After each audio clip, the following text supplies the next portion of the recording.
Hello and greetings, and welcome to what I personally hope will be the first of several of these online presentations on behalf of the Blount County Historical Society. I know COVID has kept us apart from our family, friends, and societies such as these, that social organizations that we haven't been able to enjoy each other's company or presentations or see what historical work has been going on. So, this is my hope. This will be the first of several of these types of videos, and hopefully one day soon we'll all be back in person together.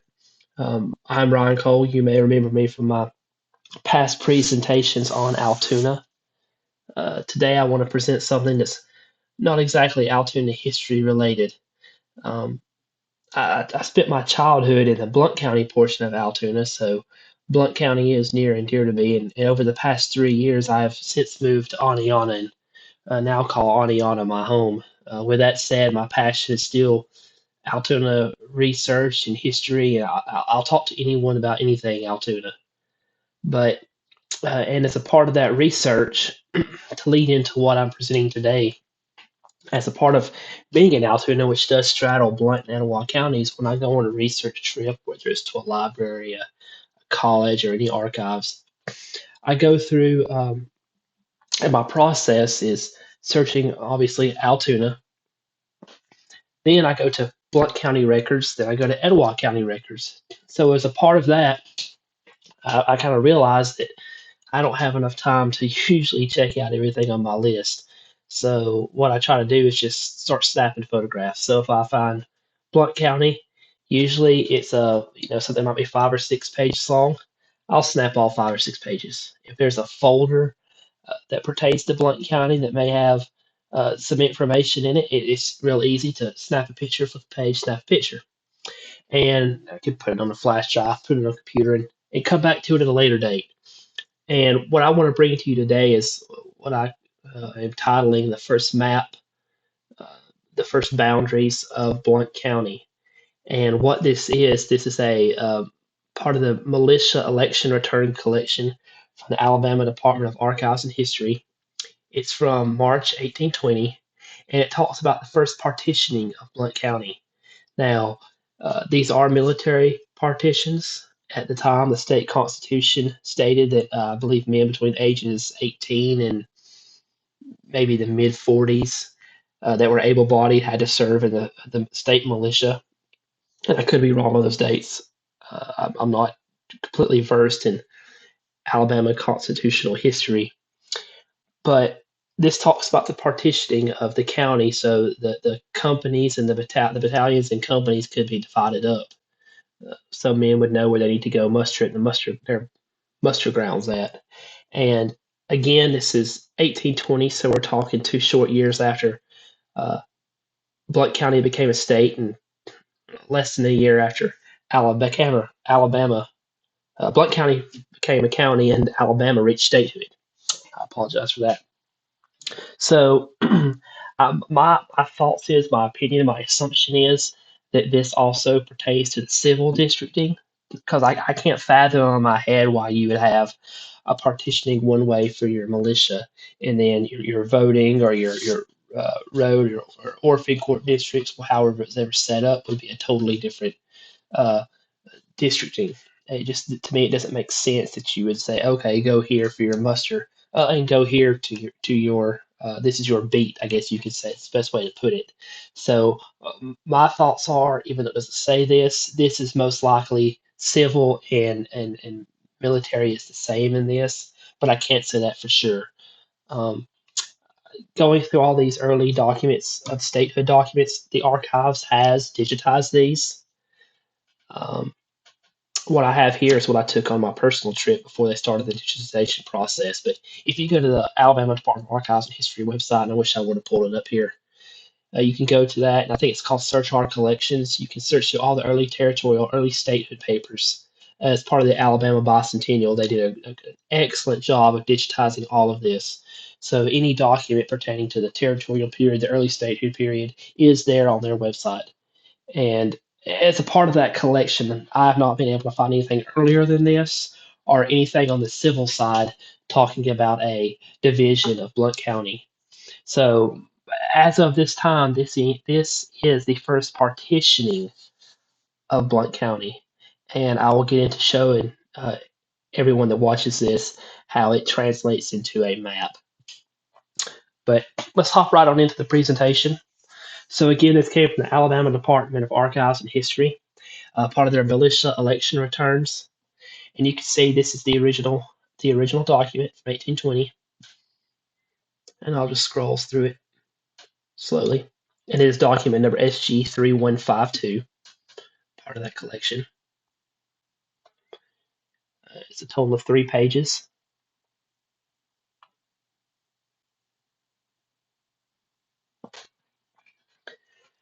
And then as I get to the transcription part, this is a gill breath, gall breath. I'm not able to make out whatever. Maybe it's jawing. It does kind of like a JNO now. I had not noticed that before, but I really wasn't sure what this part was. But he's Colonel 14th Alabama, 14th Regiment A Company. And this letter is to Thomas Rogers, Esquire, Secretary of State, Cahaba, which at the time was the capital of Alabama. And then we get to the back side of one of the pages, which I would consider an envelope, but obviously they folded it, sealed it with wax, and you can see what's left of the wax. So pulling up, here's the transcription, and I did this transcription myself, so I have not. I'm not going to say this is completely accurate, and where I could not make out a word, or I thought there might be an error, I did my best, as you can see halfway down the page. Halves, and then down here, Gilbreth, I put the question mark because I did not know what the first name was. But I will quickly read this to everyone.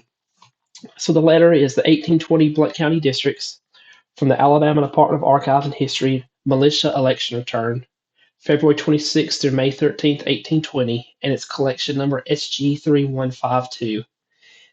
And getting into the letter itself, it's Blount County, Alabama, the 18th of March, 1820. The letter reads, Sir, agreeable to your instructions, I've designated the battalion and company boundary lines and ordered the election for company officers. The lines as follows. The Big, or Locust Fork of the Black Warrior River, from the southwestern boundary of the county up to the mouth of Clear Creek, thence a direct course to Edward Cox's on or near the Cherokee boundary line is the line between the battalions. All north and west of said line composes the first, and all south and east composes the second battalion. Each battalion is composed of 3 companies.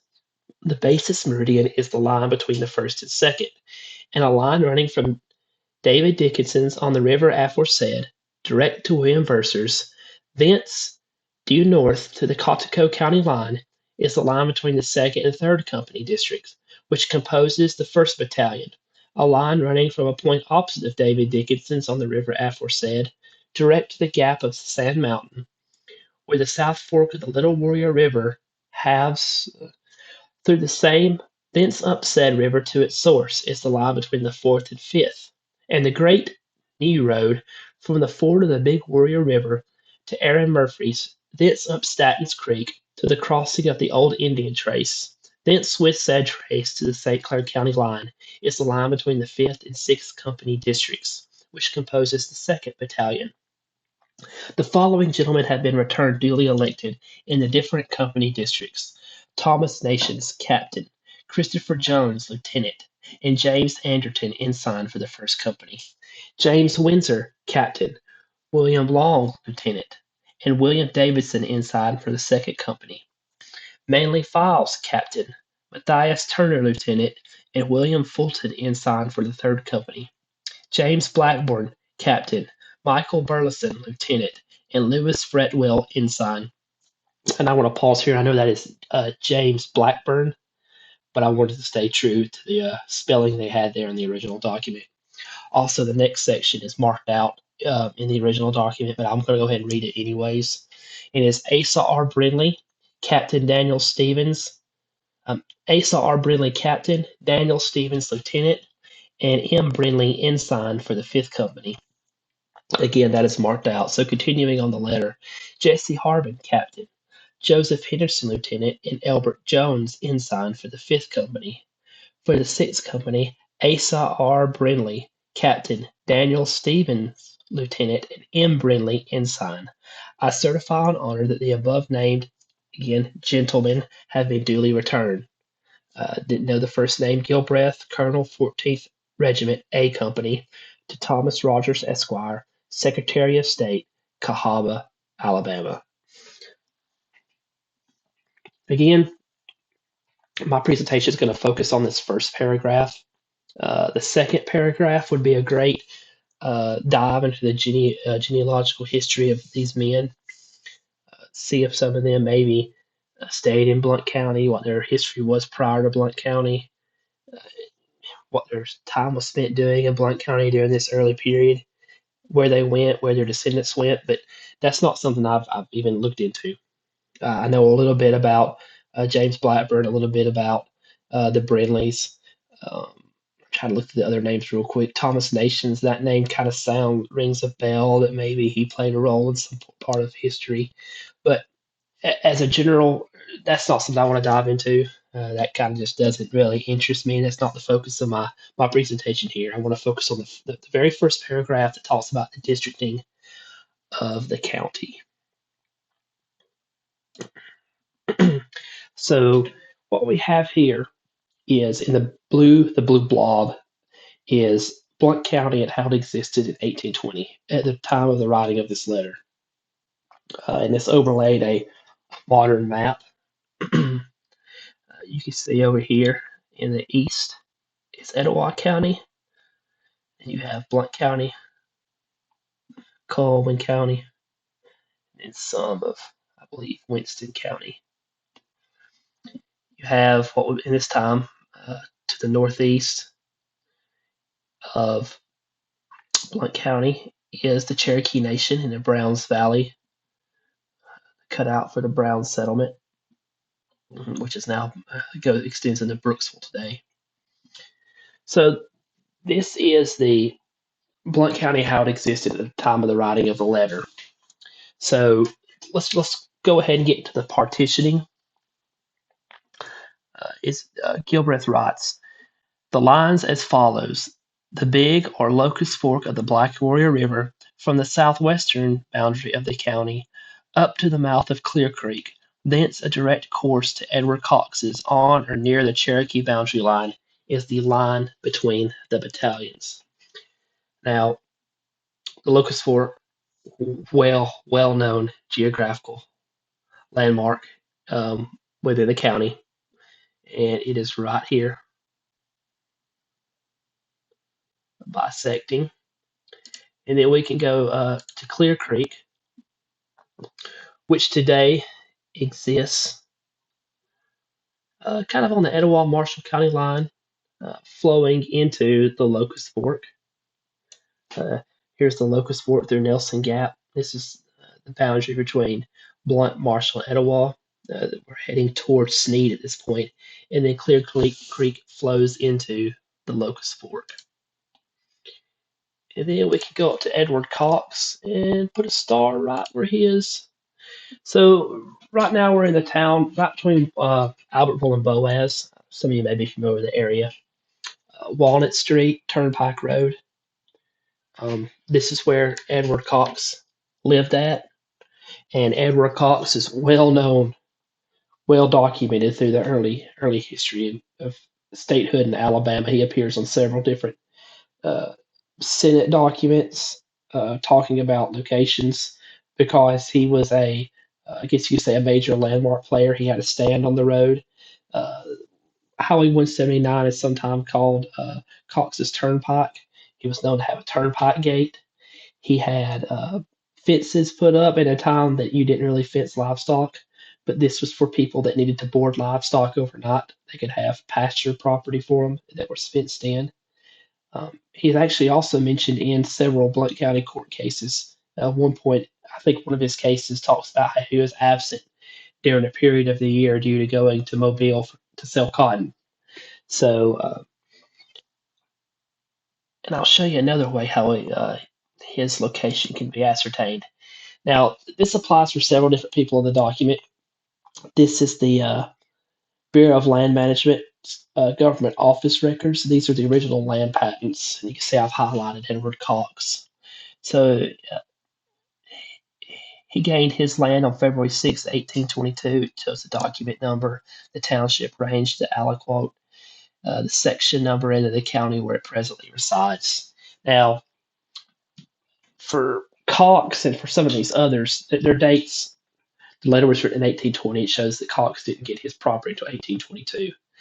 David Dickinson, I think he may not have obtained his property until the 1830s. So you could say, well, how do you know Edward Cox lived at that location? Again, he's well documented in early history. There's earlier things, I think, in state senate records where they talk about different roads and different landmarks that he has mentioned earlier to this time. So he probably squatted on his land until he obtained a land patent for it. Now, in the other cases, such as David Dickinson or William Verser, that received their property at a later time, um, it can't be said that this is where they resided in 1820. However, as we go through this and we get to these company lines, you'll see that they actually make sense.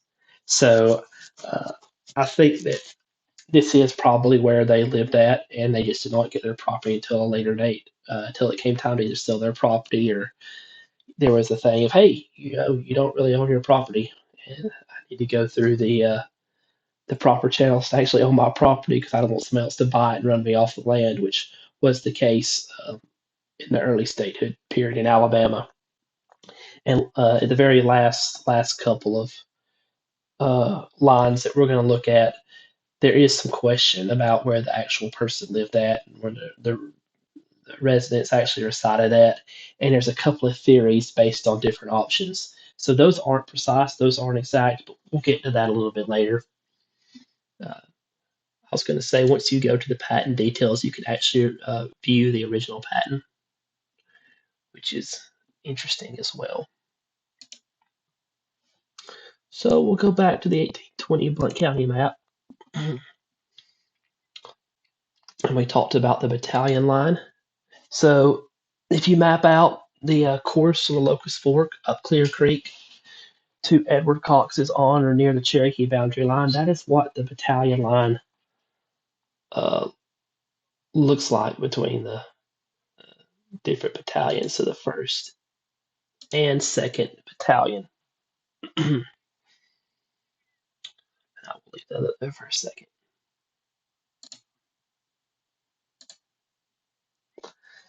Now it continues. All north and west of the said line composes the 1st.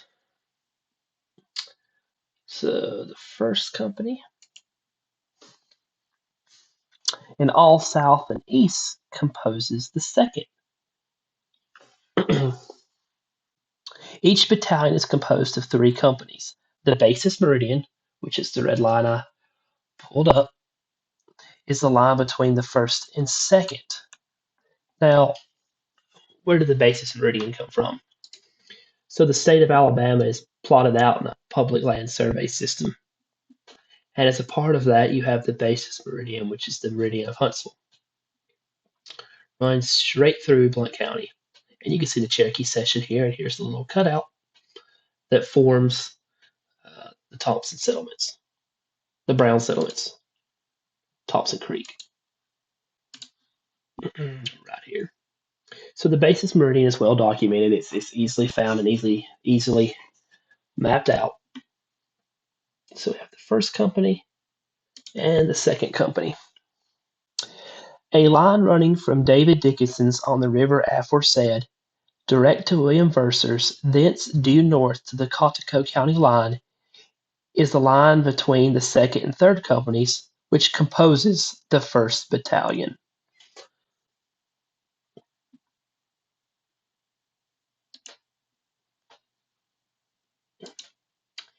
So we could pull up David Dickinson, and his land record shows that he was right here on the Locust Fork. And there's the line coming from his property. And William Verser, likewise, lived right outside of Garden City, Blount County side, near Banger Hollow Road. And then the Cotaco County line, which is today Morgan County.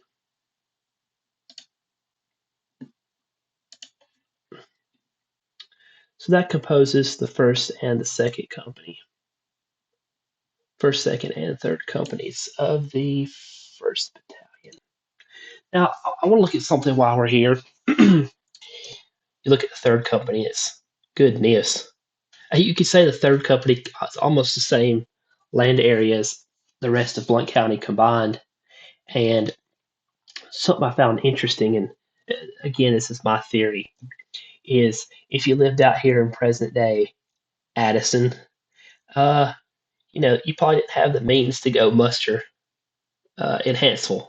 I don't know where the 3rd company's muster grounds were at. My assumption is it's closer to the east side of the county, so Hanceville, Garden City, could even be around Hayden. But like I said, if you lived in Addison, it probably wasn't prudent for you to go that far to muster. And thinking about it, I don't think that area of the state was very heavily populated at the time. So uh, what we have here, fixing to load is the 1838 La Tourette map. So this is several years after, over a decade after the letter was written. And you see out here where the 3rd company is at this time it's composed of Walker County, and there is nothing to show any type of settlement in this area, over a decade later. So I think it was probably very sparsely populated. It wasn't prudent to travel from this area if you did live there to muster. So I think that is at the time why that that section is so large. And it could also explain why the 2nd company is kind of a narrow company, because in this area you're including what is Blountsville, uh, areas such as that, and that probably had a larger population in this area than the 1st or 3rd company. So of course, to get these more evened out, you would want to have a smaller section here for the 2nd company. So we will continue on. Take off David Dickinson. Take off some of these labels.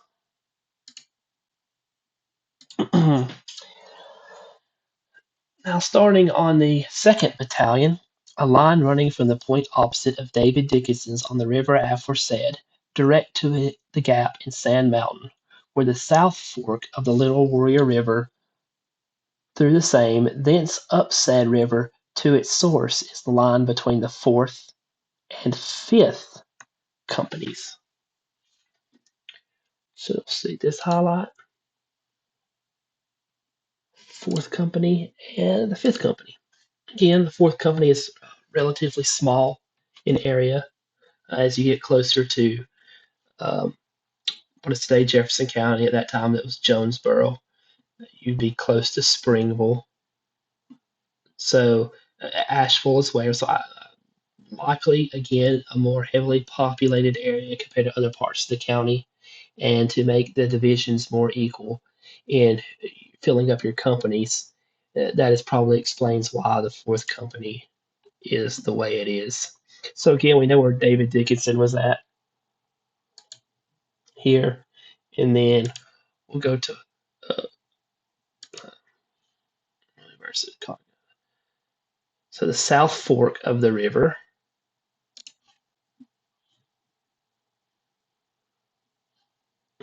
which is the Blackburn Fork,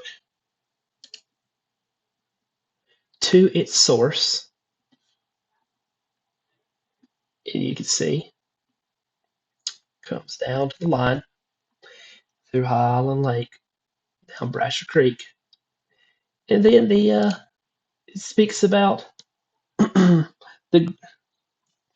next section speaks about the Great New Road. So the Great New Road from the ford of the Big Warrior to Aaron Murphy's, thence up Statton's Creek to the crossing of the old Indian trace, thence with said trace to the St. Clair County line, is the line between the 5th and 6th Company districts, which compose the 2nd Battalion. Now, this is the one I was telling you about earlier that there's two different theories on. So we'll start with theory one. We'll pull up Aaron Murphy, the two different Aaron Murphy properties and George Staten. So let's look at the Great Knee Road. Now, theory one, again, it talks about going from the Ford.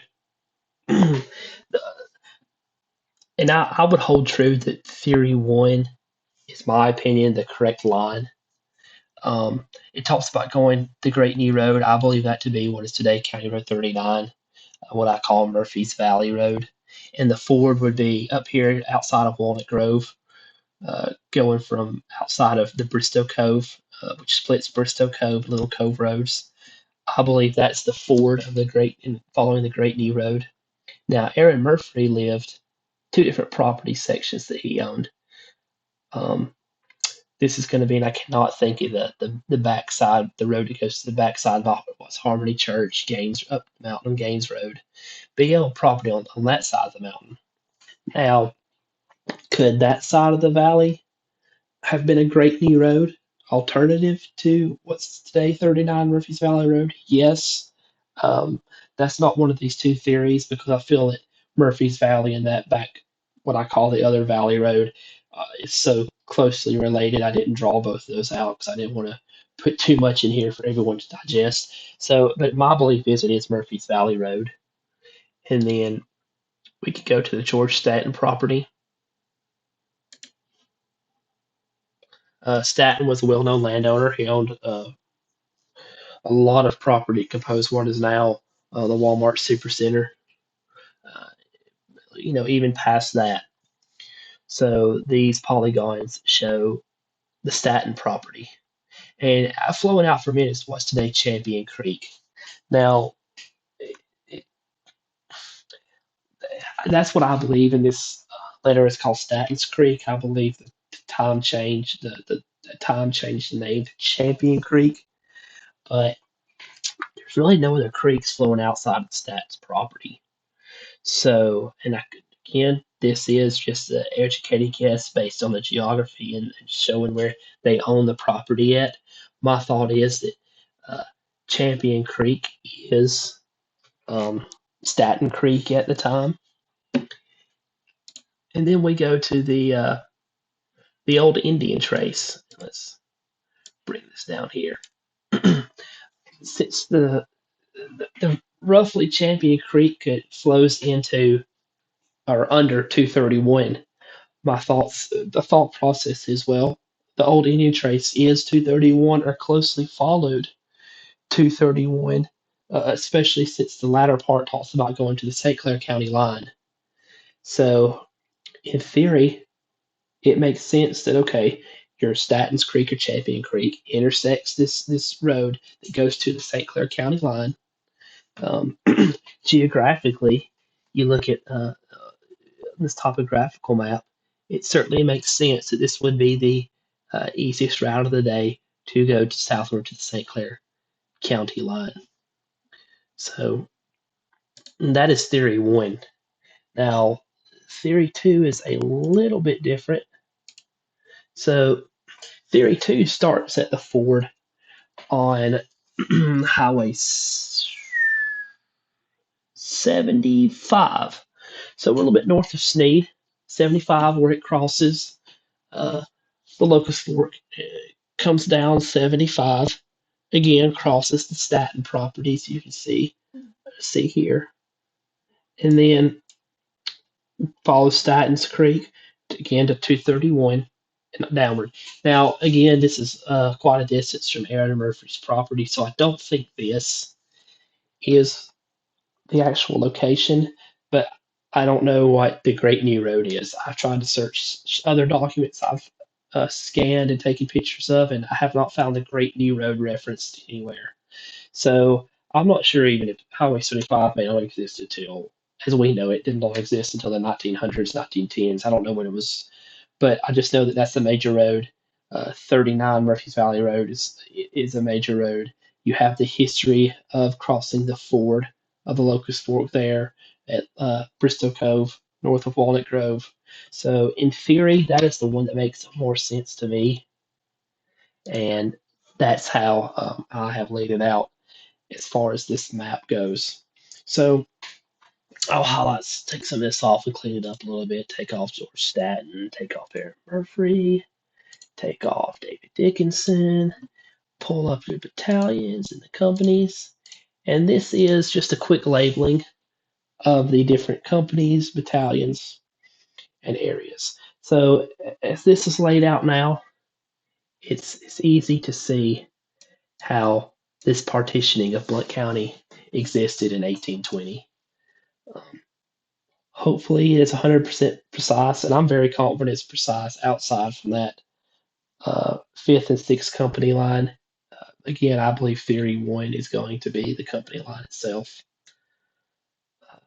So this is really what the first partitioning of the county looked like. Again, this is the military partitioning. My personal belief is the civil partitioning looked almost exactly the same. I see no need why there would be a deviation of that. But this is something I hope to maybe clean up a little bit more. And I would love to print this out and get a copy to the Historical Society and a copy at the archives basement of the courthouse. I know they have some um, census beat maps hanging up now, and I would love to present this to them as the first map per se of Blount County. Uh, that's my end goal with this, and something I hope to be able to do with this. Um, this concludes my presentation. Again, I hope this is the first of several of these virtual presentations, and I hope everyone enjoyed it. If there's any questions, again, like I said, the last thing is a theory. There is a question about the Great Knee Road. There's a question about Stacks Creek. Please hop in, comment, get with Miss Rudy, get with any member of the Historical Society, get them in touch with me. I would love to discuss it. I would love to hear, hey, you're wrong on this. I have no problem being wrong. Um, I would like to get the most precise and exact history there is to give to future generations, and I don't think any of us as historians are infallible. Um, before I print this out and go through the effort of really cleaning it up, I would like to have the most precise map as possible. So if you have any questions, discussion, comments, criticism, please let me know. Any of that, I hope to make me a better historian, better at what I do, better at my presentations. Um, so everyone stay safe. I hope we can meet in person soon, and I hope everyone enjoyed it. Thank you very much. Good night, good day, good evening, good afternoon, whatever time you may be watching this.